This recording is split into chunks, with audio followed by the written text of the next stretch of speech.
2010 and had this unique opportunity to crisscross the Commonwealth and talk to people about what was on their minds. And it was this, for me anyway, it was, I mean, I grew up in Massachusetts. I worked in the Weldon Salucci administration in the cabinet for 8 years. I ran a big health plan that had members all over Massachusetts. I thought I knew a lot about the state. I learned a ton about the state I didn't know, and I met a lot of people I never would have met otherwise. And I developed an enormous affection for the people that I met. I talk a lot about schools. I've always talked a lot about schools. I'm actually one of these people who thinks, you know, I had a great hand handed to me. I mean, I think I played it with a fair amount of honesty and all the rest. But you know, I grew up in Needham, which had great public schools, and I went to them and I learned a lot, and it was a great town to grow up in, and there was plenty of things to do. But if you were to say to me, where's your greatest opportunity to create success and opportunity in a country like this, it's schools. I think the fact that Mayor Mitchell has decided to make the schools a big part of his agenda is a good thing. The fact that he is taking his role in the school committee pretty seriously is a good thing. I think it's not only is it a symbolic gesture, but it's a substantive gesture as well.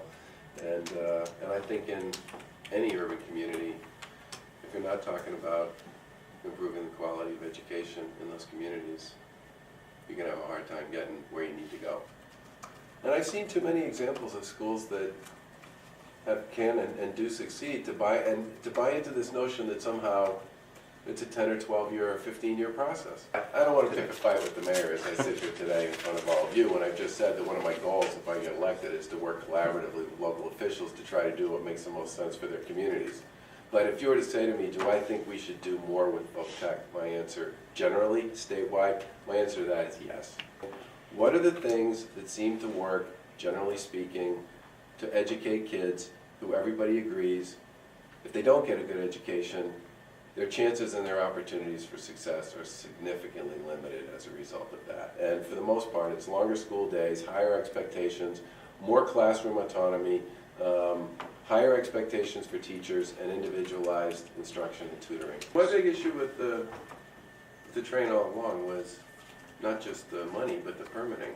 Could you actually get an environmental sign-off from the state and the federal government to run a train through the Hockomock Swamp?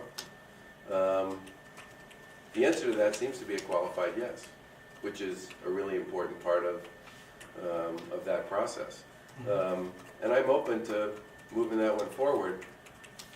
But everybody needs to recognize, you know, if everything goes absolutely perfectly on that, you're talking 8 to 10 years before you probably actually have trains running. And I would sure as heck like to see a whole bunch of things happen in New Bedford long before that. And the big positive trend right now is a lot of young people, and frankly a lot of people who are my age and are getting to the point where they're empty nesters, looking for opportunities to live in urban communities. And the biggest issue I think the state could help the city with regard to that is helping the city come up with and finance a strategy to create a lot more mixed use, market rate housing and commercial development in the core of the city, because you do have a real downtown. It caused a little bit of a stir when I said that one of New Bedford's greatest assets was its waterfront.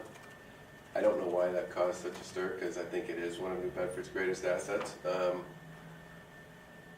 I would really like the state to figure out some way to work collaboratively with the city on trying to do more with what I consider to be your face to the ocean. If you think about where the wind resource is located, and you think about where the opportunity to site it's going to be, and you think about where you might go to do the assembly and the actual disposition of that, this is a pretty good place for that. Mm-hmm. And I think that's a real opportunity. Right. And I worry that the more time that goes by here, that we just sort of fight no in the courts as a state and don't really think about how to create our own data and our own information to engage the debate more generally, we run the risk of ending up in a situation where there'll be a lot of people fishing that just won't be from Massachusetts. Well, I support an increase in the minimum wage, but I would tie it to a number of other pieces as well. I think it ought to be tied to tax credits for small business, because I do worry about people losing hours. If you do it in such a way so that you create tax credits for small business to absorb some of the blow associated with the increase.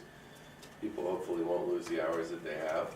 I think I bring a unique perspective to a lot of this stuff and a ton of experience that can be leveraged in pretty significant ways on behalf of the people of Commonwealth. And that's really why I got into the race in the first place the last time. But this time, I'm doing this because of the people I met the last time I ran, who I think deserve a better Massachusetts and a state government that is more reflective, I think, of the sort of common bond and common values that I saw as I was out there working my way around the Commonwealth.